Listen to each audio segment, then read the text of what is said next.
Неодговорно е повеќе оваа влада да продолжи да функционира и се погласно е незадоволството од граѓаните, но пред се и од пратеничките групи на партиите што ја поддржуваат власта. Вака председателот на ВМРО-ДПМН Христијан Мицкоски одговори за тоа на што ја темели прогнозата дека до година в пролеќе се случат предвремени избори. Тие вели дека мора да се одржат, зашто власта само гледа како државата тоне, назадува без реформи и резултати, наместо сериозно да ги засука ракавите и да работи.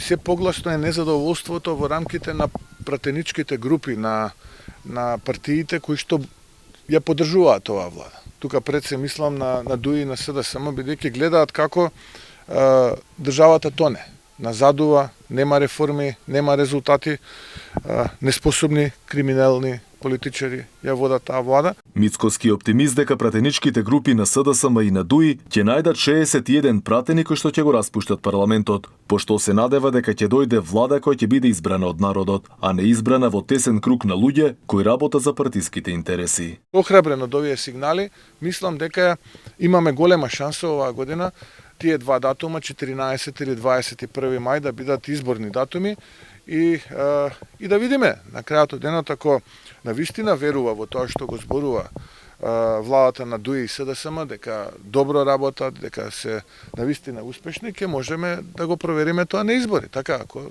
народот да си каже, народот е суверен на држава. И додека регулаторот заборавил да каже дека ќе поскапи ефтината тарифа на струјата, Мицкоски ги потсети граѓаните дека од следната недела таа од 0,6 ќе се зголеми на 1,3 денари, односно поскапувањето ќе биде дупло. Тоа го заборави, тоа никаде го немате, нити во соопштението на регулаторната дека ниската тарифа од 0,61 така беше денари, киловат сат стане 1,3. Наеднаш се зголеми за 200%.